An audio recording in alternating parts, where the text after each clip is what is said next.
Christophe Mas. Je suis un des cofondateurs d'iCup, qui est une société qui aide les entreprises en croissance, donc principalement au niveau marketing et commercial. Notre but est vraiment de pousser à l'augmentation des ventes, donc on a un focus qui est très orienté commercial. Et je voulais prendre l'opportunité avec vous aujourd'hui de parler un petit peu de la prospection, et vous avez vu un petit peu les mails qu'on vous a envoyés un peu en annonce de l'événement.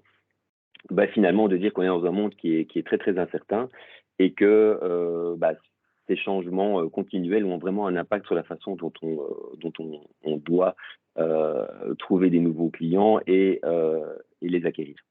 Donc, on va rentrer, je vais partager mon écran avec la présentation. Alors, un petit instant.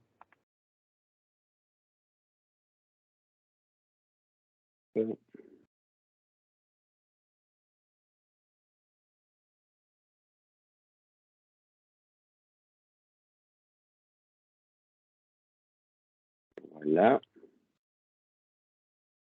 La présentation, je suppose, s'affiche correctement. Et donc voilà, finalement, on part un peu du principe de la situation dans le monde dans lequel on se trouve, hein. Donc je pense que jusque, si on se souvient un petit peu, juste avant la crise Covid, on était dans un monde où tout était bien, tout était en croissance, il y avait un grand intérêt pour tout ce qui était écologique. Et tout d'un coup, le Covid arrive et perturbe évidemment le monde comme on l'a vu ces 3 dernières années, et beaucoup plus qu'on l'imagine, puisque après le Covid et les gros changements, il y a eu effectivement les autres crises au niveau énergétique, au niveau fourniture de matériel, la guerre, etc. Et j'en passe. Et donc, toutes ces tendances, en fait, ne font que s'accélérer ces derniers temps. Et donc, c'est clair qu'on a beaucoup de nos clients qui se posent un peu la question de comment aborder les choses. Et donc, voilà, moi, je voulais partager un petit peu notre vision des choses et comment on répond un petit peu à ces questions aujourd'hui avec vous. Je pense, par exemple, il y a des éléments pour moi qui est important, c'est que clairement, quand on regarde les 3 dernières années, la digitalisation a fait un grand bond en avant. Et donc, pas mal de sociétés ont investi par rapport à ça. Et maintenant, surtout dans une situation où, avec la fin du Covid, en tout cas actuellement, tout le monde ressort un petit peu sur la route, et on remarque que cette partie du digital, est-ce qu'elle est vraiment aussi importante qu'on se l'imaginait? Je peux prendre comme exemple, par exemple, ce webinaire aujourd'hui. Ce même webinaire organisé il y a un an drainer 2 à 3 fois plus de personnes. Donc on voit que au fur et à mesure du temps, il y a quand même pas mal de choses qui évoluent. Et je dirais globalement, donc ici la présentation est faite pour, je dirais, une audience plutôt B2B, donc on est assez actif dans le B2B, et plutôt à destination, je dirais, des responsables, soit des CEO d'entreprise ou des responsables commerciaux marketing. Je dirais, en tant que responsable, le challenge, les gros challenges, les gros défis qu'on voit aujourd'hui dans l'environnement, c'est finalement, je peux prendre mon exemple aussi en tant que dirigeant d'entreprise, mais où doit-on investir? Et c'est pas toujours clair finalement où mettre ses billes, parce que c'est vrai que dans le but de faire de la croissance, je vais soit investir dans une partie marketing, soit dans une partie commerciale. Est-ce que je dois engager un nouveau commercial? Est-ce que je vais devoir plutôt investir sur de la publicité, sur du digital, sur des campagnes, de l'inbound, de l'outbound? Donc en fait, il y a un éventail de possibilités qui existent aujourd'hui dans notre portefeuille. Et donc, pour beaucoup de dirigeants, c'est devenu très compliqué de savoir quelle priorité mettre au niveau des investissements. Par exemple, si je reprends le cas du Covid, tout le monde a investi effectivement dans des webinaires, par exemple, mais de notre côté, on a remarqué quelque chose de très intéressant, c'est que pendant ce confinement, tout le monde était à la maison, et donc les téléphones étaient de nouveau quelque chose qu'on utilisait. Donc la prospection téléphonique a refait des bons, en tout cas pour ceux qui l'ont utilisé pendant la période Covid, parce que tout le monde, tout d'un coup, n'avait plus de réunions, était disponible, et donc était même content de répondre au téléphone. Donc on voit que cette question d'où investir est vraiment importante. La deuxième question, je pense, qui est très importante aussi, et qui est, je pense, générale, hein, donc dans un monde où on est gavé d'informations à longueur de journée, c'est très compliqué de se démarquer, et c'est valable dans tous les business. Mis à part certaines niches où les sociétés démarrent, mais je veux dire, globalement, on a tous un certain nombre de concurrents, et on a tous un certain nombre de communications qui viennent à tous les niveaux. Donc, ce point de se démarquer est vraiment très important. Je peux prendre comme exemple, je ne sais pas si, moi j'étais confronté, je pense, les 2 derniers mois à par exemple, Notion, je ne sais pas si vous connaissez ce logiciel. qui permet de faire de la gestion de projet, qui est assez flexible. C'est un logiciel en fait dont tout le monde a parlé comme ça tout d'un coup, alors qu'effectivement, ils ne sont pas le seul à le faire. Et le succès de leur approche, ça a été de réussir à faire du bouche à oreille dans un monde digital où finalement, je pense que je l'ai entendu, c'est la plupart de mes clients qui m'ont dit « Ah tiens, est-ce que tu as vu Notion qu'est-ce que tu en penses ?» Donc on remarque que dans la façon de se démarquer, il y a aussi une approche très originale qu'il y a moyen d'avoir. Et le troisième point sur lequel je pense que tout le monde se pose la question, c'est comment mesurer les résultats, surtout quand on parle de digital. On essaye de mettre des KPI, mais finalement, il y a quand même très peu de suivi. Donc, entre une action que j'ai prise, ce que j'ai investi dedans et finalement le nombre de deals que j'ai gagnés, lesquels sont vraiment liés entre ceux qui sont arrivés comme lead et ceux qui ont été transférés en clients. Je pense qu'il y a très, très peu de sociétés qui aujourd'hui ont vraiment une visibilité claire sur le retour sur investissement. Donc, par rapport à ça, je pense que voilà, moi je voulais partager un petit peu ce que je vois, ce que les clients partagent avec moi, ce qu'ils disent sur leur environnement quand on commence à travailler avec eux. C'est que finalement, la vente et le marketing sont deux sujets qui sont traités assez à part, chacun avec des priorités différentes. Donc, nos clients sont principalement des sociétés qui sont des PME en croissance. Donc, on est dans des boîtes, et je pense que l'illustration est faite un peu exprès, où on a un peu plus de vente que de marketing, surtout dans le B2B. Et on remarque quoi? C'est que chacun veut faire avancer la société, chacun met beaucoup d'énergie, mais que finalement, l'alignement n'est pas là. Et je pense que c'est relativement frustrant pour un dirigeant d'entreprise. On peut prendre quelques exemples. Moi, je vois souvent des commerciaux qui vont envoyer des mails à des clients ou à des prospects qui vont être très directs, qui vont avoir du contenu qui n'est peut-être pas le meilleur contenu adapté à la phase d'achat, parce que le commercial a très peu de notions de marketing et qu'en fait, il essaye d'avoir la touche la plus rapide. Et de l'autre côté, on va avoir le marketing qui va faire des communications qui, des fois, sont peut-être très jolies, très intéressantes, mais qui, en fait, ne sont pas du tout liées aux problématiques que les commerciaux rencontrent. Et donc, on a une disconnexion, un disconnect qui se fait comme ça entre les deux. Et plus concrètement, quand on va discuter, en fait, avec les personnes sur le terrain, si je vais discuter d'abord avec des commerciaux, qu'est-ce que je vais constater? C'est que la plupart du temps, un commercial, quand il va parler de ce qui lui vient du marketing, va dire, oui, en termes de lead, oui, il y a des campagnes, de temps en temps, j'en reçois, mais globalement, je trouve que je n'en reçois pas beaucoup. Donc, c'est clair qu'un commercial a toujours envie de recevoir beaucoup plus de leads parce que ça lui donne plus d'opportunités, mais ça reste quand même, je dirais, globalement une tendance de trouver que le nombre de leads est faible. Ensuite, il y a un deuxième élément, c'est le fait que ces deals soient mûrs ou pas mûrs. Je pense que c'est voilà, un commercial peut être très intéressé, très content quand il reçoit un grand nombre de leads. Maintenant, évidemment, chaque fois qu'il est en contact un, que le prospect va dire oui, tiens, oui, c'est bien, ça m'intéresse, mais pas maintenant, oui, mais dans 2 mois, mais dans 3 mois, mais là, je suis en train de refaire, etc., etc. On se rend compte finalement que pour un commercial, c'est aussi une perte d'énergie parce que le lead est intéressant, mais il n'est pas, je dirais, amené au bon moment vers un commercial. Et le troisième élément, évidemment, c'est la qualité. Donc, ça peut arriver qu'on ne soit pas dans la cible, que donc une action marketing génère des leads de sociétés qui n'ont pas soit le budget, qui ne sont pas vraiment dans la cible prévue, etc. Et donc, ça, c'est le troisième. Je dirais que c'est les 3 plus gros qu'on remarque. Et après, il y en a d'autres, évidemment, mais je pense que c'est les 3 plus gros qui ressortent de la plupart des conversations avec nos clients. Et si maintenant, je prends mon autre casquette, et je vais discuter avec l'équipe marketing, je vais avoir d'autres feedbacks. Je pense que la première frustration, c'est un petit peu de mettre pas mal d'énergie qu'on pense, en tout cas que le marketing estime inutile, parce qu'en fait, par exemple, va générer des leads. J'ai vu pas mal de sociétés dans lesquelles ces leads sont inutilisés, en fait, et donc se retrouvent transmis aux commerciaux qui disent oui, oui, je m'en occupe. Et en fait, in fine, si on analyse, on se rend compte qu'ils n'ont pas vraiment été contactés. Donc, il y a voilà, un peu de déception et de frustration qui peut être créée à ce niveau-là.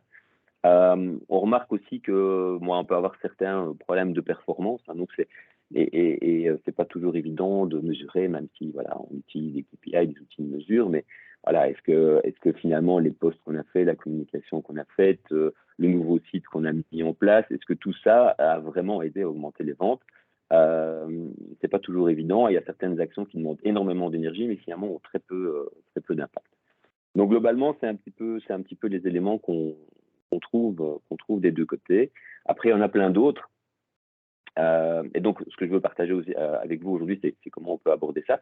Mais avant d'aller plus loin, je voulais peut-être vous poser une petite question. C'était de votre côté, bah, finalement, quel est votre plus gros défi au niveau de la prospection aujourd'hui et au niveau de cette collaboration entre les commerciaux et le marketing. Je pense que ce serait peut-être plus simple pour tout le monde. Je vous laisse une petite minute pour réfléchir et peut-être partager sur la conversation. Donc, si vous regardez au-dessus de votre fenêtre, il y a une petite conversation. Et donc, je vous invite à vous plonger dans vos réflexions et de dire, bah, tiens, mon plus gros défi aujourd'hui, c'est ça.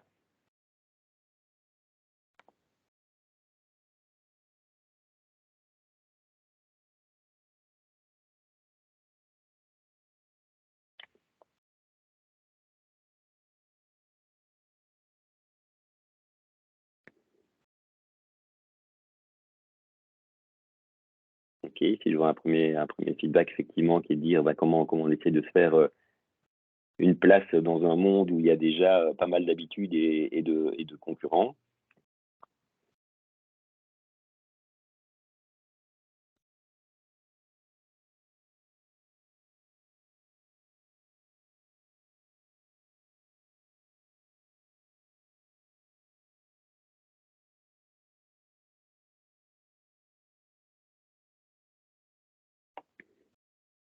N'hésitez pas à en rajouter d'autres si vous en avez pendant le cours. Ça me permet aussi d'adapter un petit peu le discours en fonction de ce que vous écrivez. La base de données, clairement, ça c'est un qui revient, et c'est clair qu'avec RGPD, c'est une problématique assez prenante et qui inquiète quand même pas mal de monde. Effectivement, le point de pouvoir s'adresser à ces cibles plus directement. Merci pour tous ces feedbacks.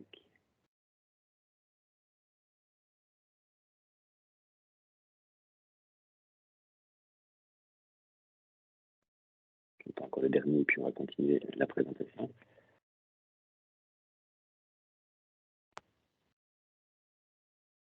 Ceci, l'affichage. Euh,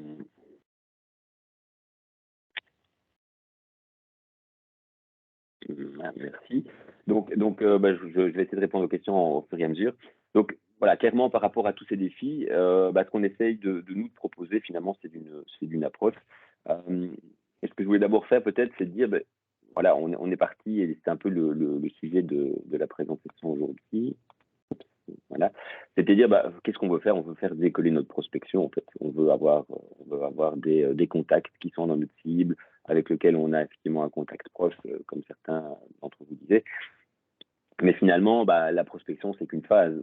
Ce qui est le plus important pour nous tous, bah, c'est de faire décoller nos ventes. Et donc, je pense que les deux sont intimement liés. Et c'est pour ça que dans l'introduction, bah, je pense que un des points vraiment qui est primordial là-dedans, c'est la réunification en fait des forces commerciales et des forces marketing pour réussir justement à faire décoller ces aspects prospection et ces aspects vente. Alors, de mon expérience, en fait, donc moi je viens, bah, j'ai travaillé longtemps bah, dans une grosse société donc qui a démarré un peu comme une PME en Belgique et puis qui est devenue en fait une grosse société internationale qui a été rachetée, etc., etc. Donc j'ai vu pas mal de tailles d'entreprise. Et donc finalement, bah, ce qu'on se rend compte, c'est qu'il y a beaucoup de méthodes qui sont dans ces grosses entreprises qu'on n'utilise pas beaucoup dans les PME, et qui peuvent être facilement dérivées. Et donc ça, je pense, c'est un premier point intéressant. Deuxième point intéressant, c'est que bah, voilà, donc en fait, iCup est aussi une société qui développe un logiciel. Donc on a notre propre logiciel qui permet de faire de la génération d'opportunités, du suivi, du niveau d'intérêt des prospects, etc. Ben en fait, dans notre développement logiciel, on utilise la méthode agile. Alors, je ne sais pas si beaucoup d'entre vous sont familiers avec ça. En fait, la méthode agile, ben, c'est une méthode qui a été développée pour tout ce qui est logiciel. Et pourquoi c'était développé? Ben, simplement parce qu'en fait, dans ce monde-là, il y a énormément d'incertitudes et que les méthodes traditionnelles de projet étaient assez inefficaces. Et donc, la plupart des logiciels prenaient beaucoup plus de temps que prévu, avec moins de fonctionnalités, ou des fois ne fonctionnaient pas. On connaît pas mal d'histoires de fiascos de développement de logiciels qui ont pu coûter des centaines de millions. Et donc, d'où est venue en fait cette méthodologie agile? Et donc, le principe, en fait, c'est de dire, bah, travaillons un peu différemment. On est dans un monde incertain. Et dans un monde incertain, on ne sait pas planifier très longtemps à l'avance. la vente n'est pas un monde certain. Et comme je disais, avec les vagues, hein, comme on citait, tous les changements qu'il y a dans le monde, c'est assez compliqué de prévoir. Donc, ce qu'il faut, c'est créer cette agilité. Et en fait, voilà, je vous montre les grosses valeurs, les 4 valeurs d'Agile. Après, vous pouvez aller vous documenter séparément. Mais ce qui m'a intéressé en fait de mettre en avant, et c'est une méthodologie en fait qu'on a dérivée et qu'on a utilisée pour la partie pour notre approche en fait, c'est de dire reprendre ces mêmes principes. Finalement que quand on veut réussir dans quelque chose, les individus sont beaucoup plus importants que les processus et les interactions sont beaucoup plus importantes que les outils. Donc c'est l'échange entre les personnes qui fait qu'on avance et qu'on va pouvoir vraiment réaliser et atteindre les objectifs. Un deuxième point, c'est que en tout cas pour le monde du logiciel, faire une documentation et s'amuser à faire des documents pour des documents, ça ne sert pas à grand-chose. Par contre, faire des choses qui sont activables et utilisables au jour le jour, c'est très important. Le troisième élément, c'est la collaboration. Donc, ça veut dire que la collaboration aussi avec les clients. Ça veut dire que c'est très important en tant que société de savoir ce que nos clients finaux vraiment attendent de nous et d'adapter en fait ce qu'on présente en fonction de ses besoins. Et le quatrième, pardon, c'est l'adaptation. Parce qu'évidemment, dans un monde changeant, le plan, ça ne sert à rien de le suivre. Donc, pourquoi ces 4 éléments? Parce que je pense que finalement, ce qu'on attend, c'est quoi nos gros défis finalement, c'est de dire, mais moi, quand je mets une méthodologie, quand j'investis, quand j'essaye de générer des ventes, c'est pour qu'elles se produisent maintenant. C'est pas pour dire je les aurai dans un an. C'est très bien, j'ai le marketing qui vient me dire j'aimerais bien investir dans le SEO, on va améliorer le site, on va faire des pages, machin, etc. Et peut-être qu'on va générer des leads dans un an. Non, c'est pas vraiment ça qu'on veut. Donc c'est peut-être important de le faire, mais ce qu'on veut, c'est générer du résultat maintenant. Le deuxième point, c'est qu'on veut aussi être certain d'être dans notre cible. Donc c'est super important effectivement de faire des campagnes qui vont faire qu'au fur et à mesure du temps, que notre approche va nous orienter de plus en plus vers notre objectif. Le point suivant, je pense, ça c'est le point que je vous mentionnais, c'est de dire finalement on a deux forces complémentaires qui sont la vente et le marketing, et les deux ensemble, c'est ces deux ensemble qui vont réussir à faire finalement plus que les deux unités séparément, d'où le 1 plus 1 égale 3. Et je pense qu'après, le point collaboratif, et en tout cas le point vraiment d'avoir un échange d'informations en permanence est super vital. Donc ça, c'est vraiment les 4 éléments qu'on a ressortis de la méthode agile et qu'on applique dans nos projets et dans nos guidance chez les clients. Alors par rapport à ça, en fait, qu'est-ce qu'on a remarqué? Donc on a mis ça en place avec les clients. Donc on travaille ensemble généralement. Donc ce qu'on essaie de faire, c'est d'un côté d'amener cette méthodologie parce qu'on elle a montré ses preuves. Et d'un autre côté, c'est aussi aider les équipes à grandir, à se former, à augmenter leurs compétences, à augmenter la collaboration. Donc, quelque part, c'est une gestion du changement qui est assez orientée humaine, assez orientée résultat. Et qu'est-ce qu'on remarque? On remarque en fait que grâce à cette méthode, on a pu, d'un côté, aider sur les premières phases vraiment du processus commercial qui est la génération de leads. Ensuite, aider aussi dans la conversion, parce que je pense que la conversion n'est aussi bien que la prospection n'est plus uniquement le rôle du marketing. Je pense que la conversion n'est plus uniquement le rôle de la vente non plus. Donc, je pense que les deux ont un rôle à jouer dans ces deux éléments. Et c'est ce qu'on arrive à faire en prenant une méthode agile. Le troisième point, c'est que ça permet de réduire les cycles de vente. Pourquoi? Parce que finalement, ce qu'on essaye de faire, c'est de s'améliorer. Je vais vous montrer un peu plus en détail comment ça marche après. Mais c'est de s'améliorer au fur et à mesure. Et donc, forcément, avec l'amélioration, vient aussi un gain en efficacité et donc aussi un gain en énergie qu'on doit mettre. Je pense qu'il y a beaucoup de choses, on a tous beaucoup de situations où finalement, on se dit, oui, on a plein de choses à faire. Et finalement, on en choisit une qu'on fait en vitesse parce qu'on se dit, tiens, il faut que je le fasse. Mais finalement, ça a mis beaucoup d'énergie, ça n'a pas amené beaucoup de résultats. Donc, ici, finalement, c'est utiliser les efforts au mieux. Donc voilà, quand je regarde sur le terrain, on voit que ce genre d'approche agile a pas mal de résultats. Alors concrètement, comment ça marche? Gérer la méthodologie, elle est assez simple. On a souvent le tendance plutôt à se laisser porter par la rivière, d'où l'exemple un peu des saumons aussi. C'est que généralement, on est plutôt le bateau le kayak qui descend la rivière, et donc on se laisse un peu porter. Il y a des leads qui arrivent, on va les gérer, on va essayer de les convertir en clients, et puis ça marche bien, etc. Et donc finalement, c'est un peu l'opérationnel habituel qui fait que que la société fonctionne. Et bon, des fois, c'est très opportuniste, ça fonctionne très bien.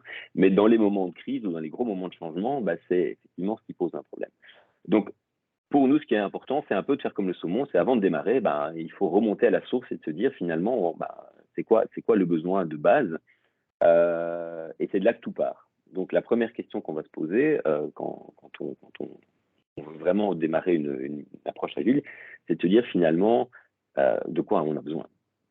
Et une fois qu'on a vraiment ce besoin, qu'il est clairement identifié, que c'est clairement une priorité pour tous et que tout le monde est bien aligné dessus, ça c'est un élément important, c'est dire bon, on va pouvoir dérouler. On va commencer à dérouler et on va commencer à avoir cette approche agile. Alors l'approche agile, en fait, elle fonctionne par ce qu'on appelle des sprints. Donc en fait, c'est des itérations. Donc ce qu'on essaye de faire, c'est que on va faire des petites itérations assez simples. Donc typiquement, si je prends le parallèle avec le développement logiciel, une itération, ça peut être entre 2 semaines et un mois, suivant la taille du projet.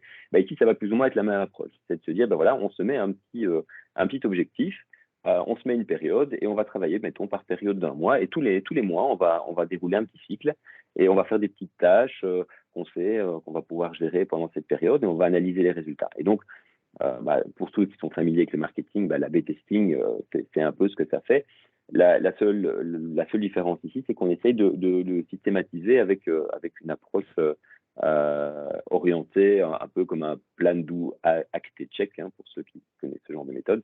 Bah, finalement, on organise la récurrence avec des réunions, avec du contenu qui sont finalement assez simples, assez pragmatiques. Donc, si je rentre un peu plus dans les détails, je pense que le premier élément dont je vous parlais, c'est la liste des besoins. Alors, la liste des besoins, ça peut être très, très long, mais je pense que pour moi, il y a 3 éléments importants. Euh, le premier, c'est clairement le plus important pour moi, c'est les besoins des clients. Je vois énormément de communications qui sont pour la plupart, bon, on a pas mal de sociétés qui sont actives, qui sont des sociétés technologiques, et on a quand même de beaux berceaux de nouvelles technologies en Wallonie. Ben, on se rend compte en fait que la première fierté, évidemment, quand on est une société, c'est de parler de soi, c'est de parler de ce qu'on fait de bien, c'est de montrer qu'on a fait un truc fantastique, innovant et différent. C'est très bien, mais en fait, à quel besoin ça répond? Ça, c'est la première question. Je peux avoir la meilleure solution. Ben, si la personne en face de moi n'en a pas besoin, ça ne va pas servir à grand chose.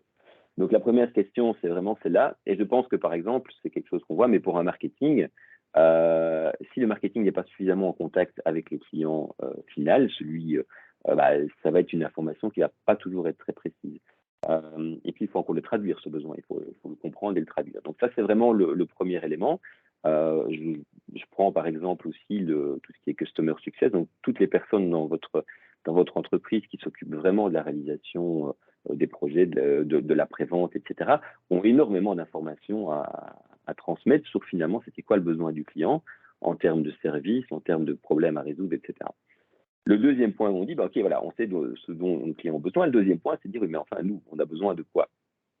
Et d'un objectif commercial. Alors ici, souvent, bah, je pense que le travail il doit être fait sur c'est quoi l'objectif commercial et de bien définir ce que c'est. Pour ça, il faut avoir une bonne stratégie qui est claire, qui est de dire, bah, voilà, j'ai une stratégie de croissance, j'ai une stratégie de développement de nouveaux marchés, j'ai une stratégie de lancement de nouveaux produits, je l'ai mise sur tel type de client. Donc, il y a quand même toute une partie, et qui n'est pas un ciblage marketing, mais vraiment un ciblage commercial. C'est que moi, en tant que commercial, j'ai peut-être pas envie d'aller frapper à toutes les portes, mais je vais choisir un petit peu par exemple, un vertical, un marché sur lequel je vais m'adresser. Et le troisième point, c'est que, bon, mis à part quand c'est vraiment un nouveau produit où on doit faire un peu la découverte au fur et à mesure, mais la plupart du temps, je dirais, un commercial, c'est ce qui marche. Donc, pour moi, c'est le premier exercice que je fais, c'est que je vais m'asseoir avec chacun et je vais demander, oui, mais comment tu fais pour vendre? Qu'est-ce qui marche vraiment? Et finalement, après, il faut un peu creuser, mais on se rend compte que, bah, par exemple, dans certains environnements, ça va d'office passer par une démo.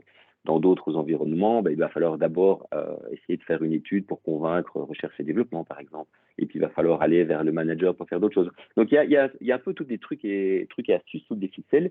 Et en fait, le processus, l'approche commerciale est souvent très peu documentée, mais c'est quelque chose qui est prépondérant. Alors, pourquoi c'est prépondérant? Parce qu'en fait, souvent, si on analyse avec un commercial, on va se rendre compte que sur certaines de ces tâches, il va passer énormément de temps, mettre beaucoup d'énergie et qu'il a du mal à trouver de la valeur ajoutée. Et là, typiquement, c'est là que le marketing va pouvoir intervenir. Donc, une fois qu'on a ces besoins qui sont bien clairs, c'est de dire, OK, on sait ce dont nos clients ont besoin, quelles sont les problématiques qu'ils rencontrent. On sait vraiment ce qu'on veut faire en termes de chiffres, sur quel marché, pour quel produit, et on sait ce qui marche comme recette. Une fois qu'on a ça, on va pouvoir commencer un petit peu à planifier ces itérations. Et le premier truc, je crois qu'on est tous un peu là-dessus, oui, par quoi commencer, quoi. C'est pas très évident. Dans les méthodologies agiles, en fait, ce qu'on remarque, c'est que donc on fait une liste, hein. Donc si je prends par exemple avec le logiciel, je reprends le parallèle. En fait, on fait une liste de fonctionnalités qu'on aimerait bien développer ou ajouter à un logiciel. Mais ici, c'est à peu près la même chose. Donc on va faire une liste en fait de souhaits. Ah tiens, on pense que voilà, c'est important de travailler au niveau de la conversion. On se rend compte qu'on n'a pas assez d'argumentation pour convaincre, donc on pourrait dire, ça c'est un élément qu'on va faire, on doit convaincre. Le deuxième point, c'est de dire, par exemple, voilà, j'ai envie de me lancer dans un nouveau marché, j'ai envie de développer l'Italie. Donc, comment est-ce que je vais m'y prendre? Comment est-ce que je vais, voilà, il faut que je trouve comment je vais acquérir des bases de données, comment je vais acquérir des contacts via des mécanismes. Voilà, donc ça, c'est typiquement, on va se retrouver avec une liste de candidats. Hein. Donc, je m'assieds ensemble avec les autres membres de l'équipe et on choisit finalement, par rapport à notre stratégie, qu'est-ce qu'on pourrait faire. Et là, ce qu'on va faire, c'est que on va devoir mettre des priorités, en fait, parce que c'est très facile. Donc, la liste peut être vite très, très longue. Et finalement, c'est là qu'on va choisir, mais lesquelles sont vraiment importantes. Et là, pour moi, il y a 3 éléments qui sont clés. C'est l'impact, et je dirais l'impact par rapport à nos besoins. C'est l'effort qu'on va devoir mettre dedans, et c'est la capacité qu'on a à délivrer.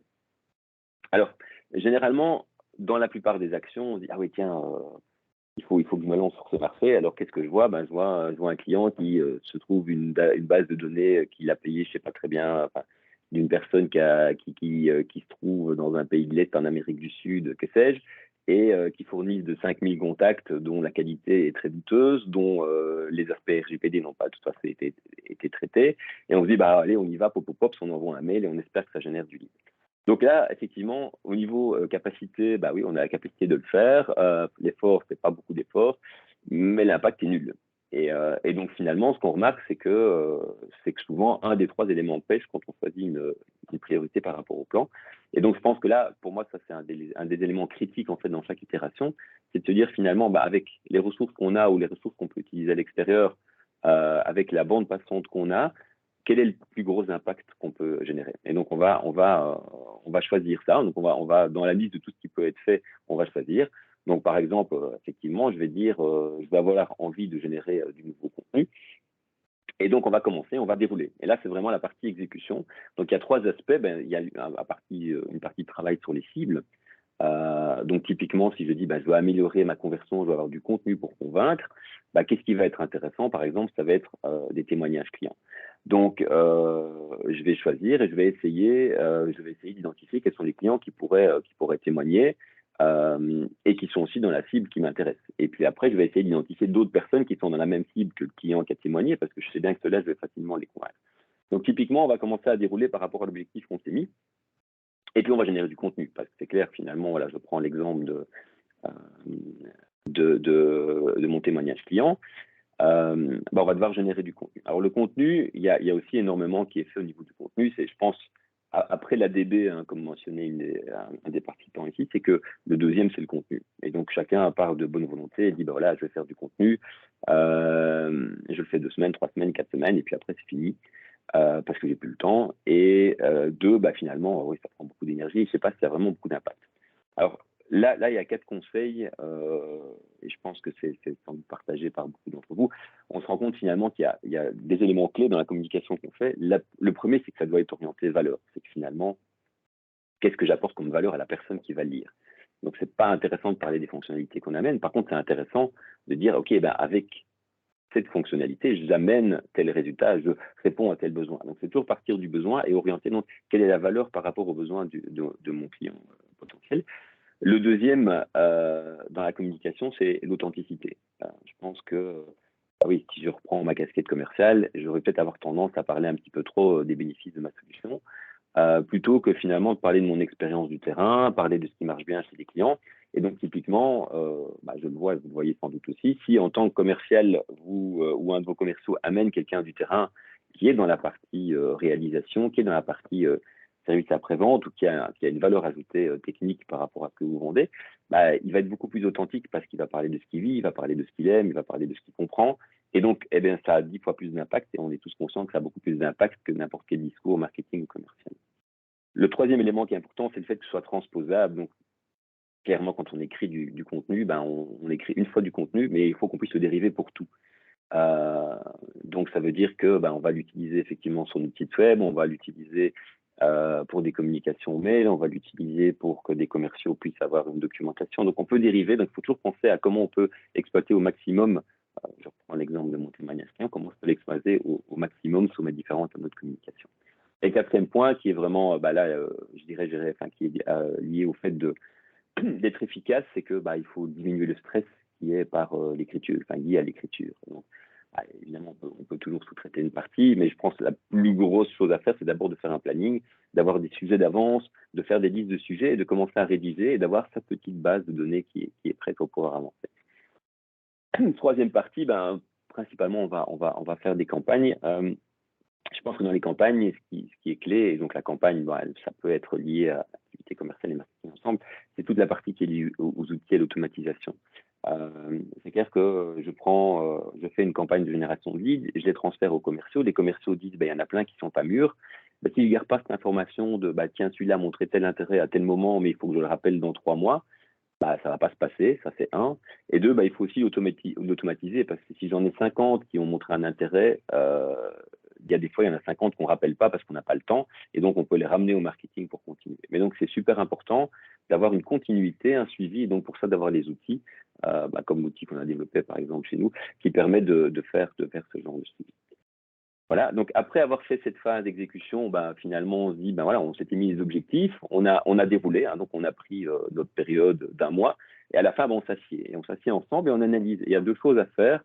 Il faut prendre un peu, et ça aussi, ça vient un peu de cette méthode liée au logiciel, c'est qu'il faut regarder sous deux angles. Il y a un côté, il faut vraiment partager ses réussites, être fier de ce qu'on a fait, et là, on regarde le résultat. Bah, concrètement, j'ai généré autant de leads, j'ai fait, voilà, j'ai délivré ça, j'ai mon témoignage, j'ai 3 témoignages clients, j'en avais prévu 2, je partage le contenu pour être certain que tout le monde a bien vu l'intérêt, les utilise, les comprenne, voilà, j'ai augmenté ma notoriété, mes posts ont été vus autant de fois, etc. Donc il y a vraiment quelque chose sur les résultats pour dire, bah tiens, ça on voit que ça marche, ça on voit que ça marche moins bien, et voilà ce que j'ai délivré comme valeur ajoutée pour l'entreprise. Euh, donc ça c'est un point important, c'est une première réunion, et puis il y a la deuxième qui est un peu plus introspective, hein, qui est finalement, on veut tous s'améliorer. Et donc, sur chaque itération, c'est de s'asseoir et de dire, bah oui, tiens, qu'est-ce que j'ai remarqué par rapport à mon cycle de vente? Qu'est-ce que j'ai remarqué? Ah bah, franchement, on n'a pas été super efficace, on a été très efficace. À la tête ça marche mieux que ça. Donc, c'est vraiment plutôt regarder un petit peu sur comment fonctionnent les compétences, celles qu'on a, celles qui nous manquent, et donc essayer de s'améliorer pour la phase suivante. Et donc ça, c'est comme ça que fonctionnent les itérations. Donc on pourrait effectivement en discuter plus en avant, mais quelque part, notre approche, elle est assez pragmatique, elle est un peu dérivée de là. Mais le point clé, c'est qu'elle est vraiment fondée sur un élément qui est la collaboration entre toutes les équipes à tous les moments.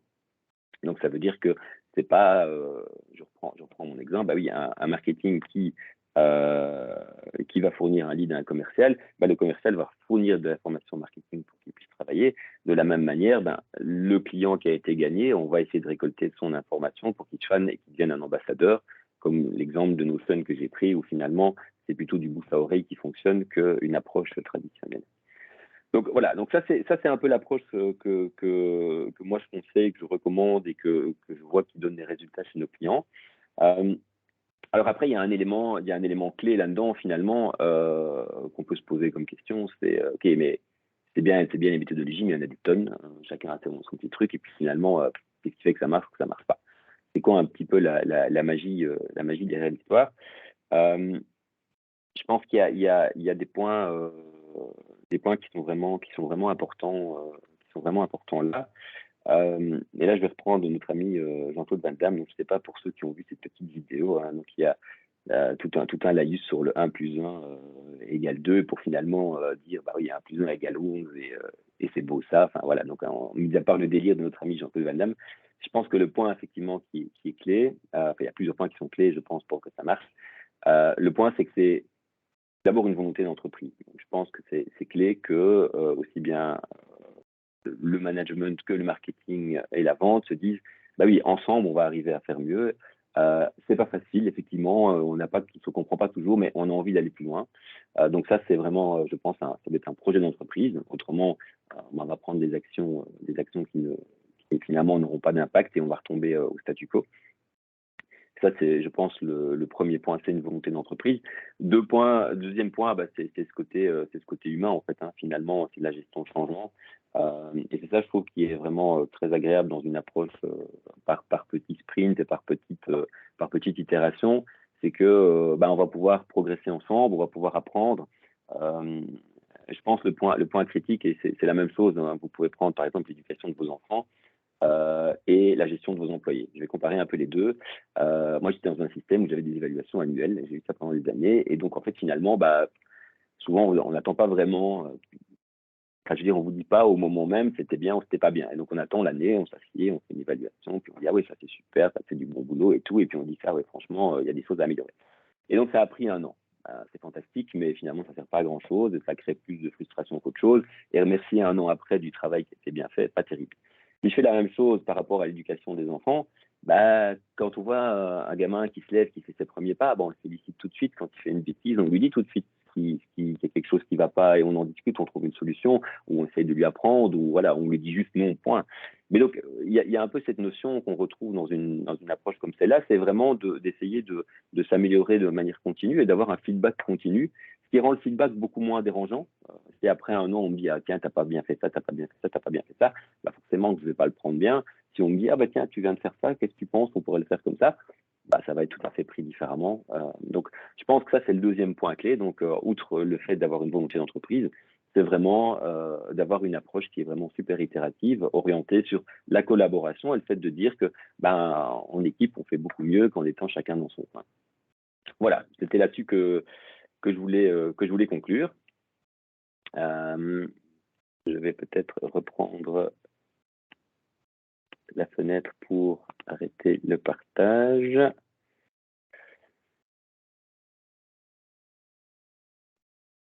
Voilà.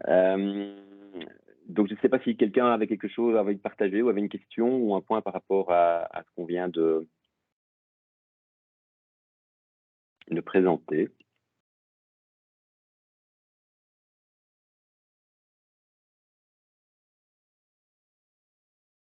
Si quelqu'un veut le dire, ok, vous pouvez faire par chat ou par micro. Donc, comme je disais, bah, nous, en tant que société, bah, c'est notre objectif en tant qu'iCub d'essayer d'aider les sociétés dans cette démarche-là. Donc, forcément, bah, on est à votre disposition si vous voulez avoir bah, voilà, ce genre de discussion, vous avez ce genre d'envie ou de besoin dans votre organisation. Si je reprends un peu les différents points que vous aviez partagés par rapport à vos challenges, bah, je pense que bah, affiner la prospection, bah, typiquement, c'est quelque chose qu'on va pouvoir faire avec une approche comme celle-ci, puisque quelque part, l'itération va nous aider à le faire. Donc, ça veut dire on va typiquement, euh, comme je disais, on part des besoins, hein. Donc, dans ces besoins, on va pouvoir identifier, par exemple, un secteur ou un type de cible qu'on veut approcher, et on va regarder un petit peu comment on va le faire. Donc, il y a plein de techniques. Donc, je veux dire, on va pas en trouver une qui marche pour tout le monde, et donc c'est pour ça que c'est l'importance de la compréhension du processus commercial. Typiquement, bah, dans du B2B, par exemple, on peut être souvent confronté à des processus décisionnels qui sont assez compliqués, où on va devoir influencer la personne qui se trouve, bah, qui est la personne technique, mais on va devoir aussi parler au manager. Et donc, bah, y a des choses qui permettent de le faire. Et donc, affiner, ça veut dire choisir quelle est la personne à qui il faut parler d'abord, quel message il faut lui amener. Donc, on revient un petit peu sur la colonne du milieu que je vous ai présentée euh, dans la méthode, hein, donc par rapport à la cible, avoir un contenu qui soit adapté, et le fait de collecter cette information-là. Et on va pouvoir affiner au fur et à mesure et donc améliorer cette prospection.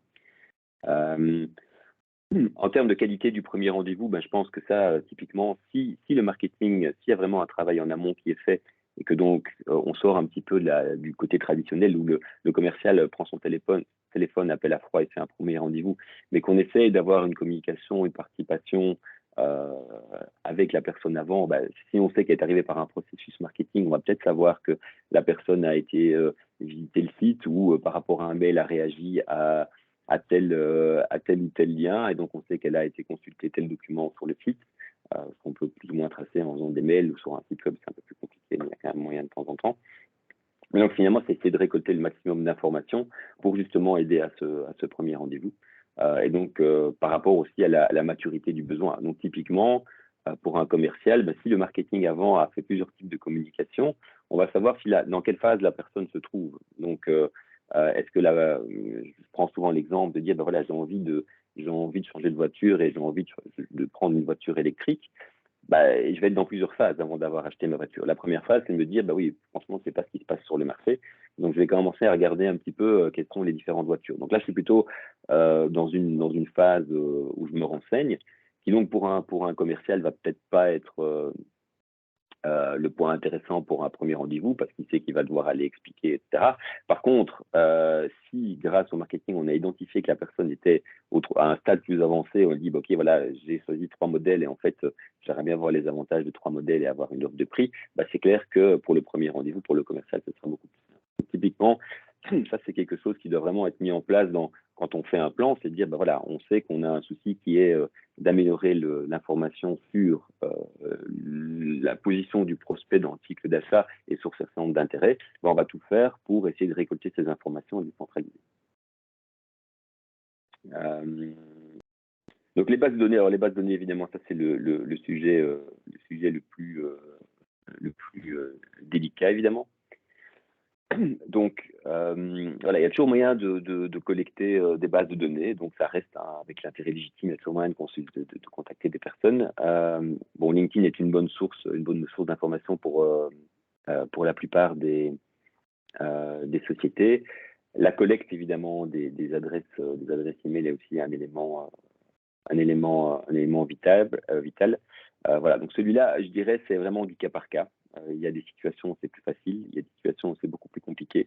Je disais LinkedIn, c'est franchement une source d'information où il y a moyen vraiment de créer des contacts facilement. Si je prends certains marchés, ça devient très compliqué. Je prends l'Allemagne, par exemple. Bah, LinkedIn n'est pas vraiment un marché où LinkedIn est vraiment utilisé pour le commerce. Les gens y sont quand ils font du commerce international, mais entre Allemands, ça ne fonctionne pas, par exemple.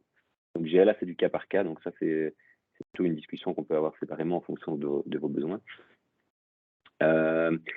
Sur la question de Monsieur Denis, ça, peut-être un peu plus, donc je dirais ébranler les habitudes d'acteurs qui utilisent des outils concurrents.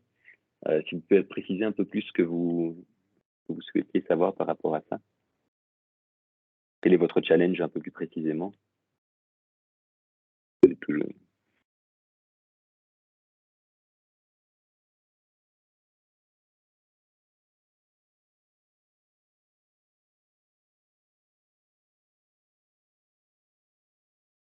D'accord.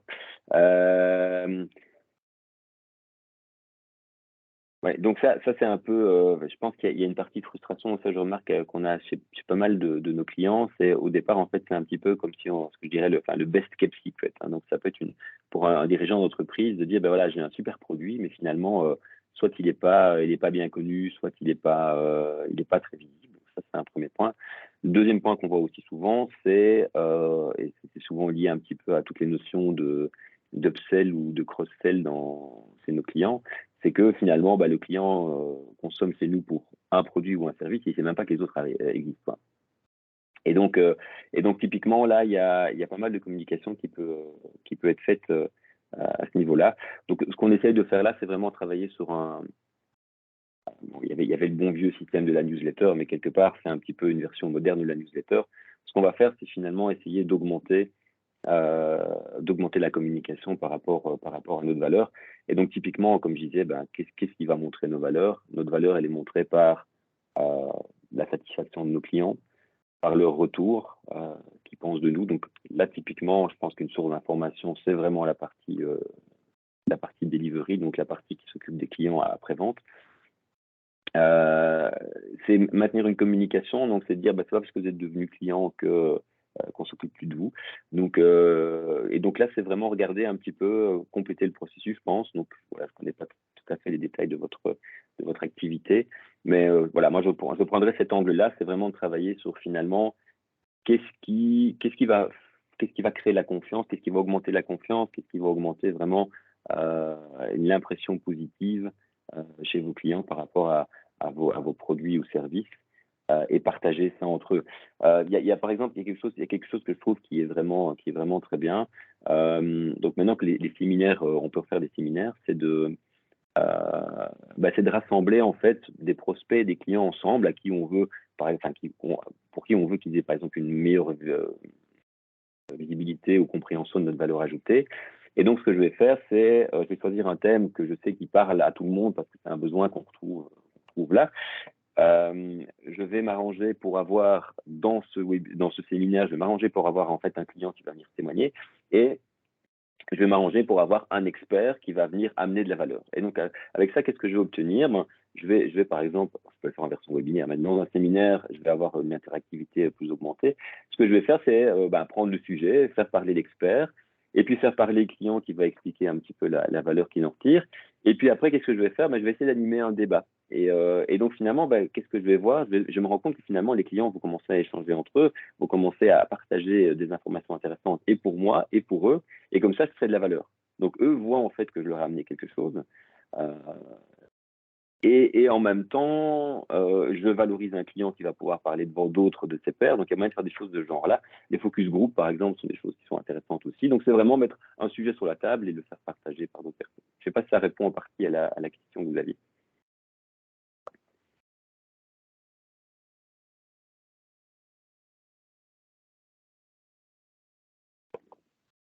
J'ai encore une petite. Ok.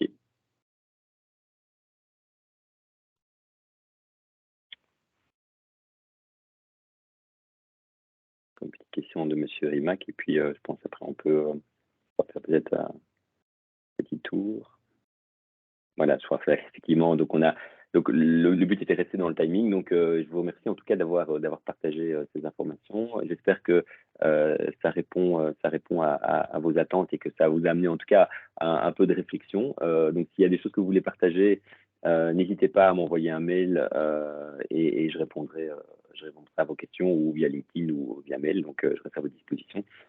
Euh, pour le reste, vous recevrez je vais voir un petit peu, comme la présentation est quand même assez imagée, je vais essayer de l'envoyer, vous voyez quelque chose, et une petite enquête, comme ça je pourrai aussi avoir un petit peu votre feedback après cette présentation.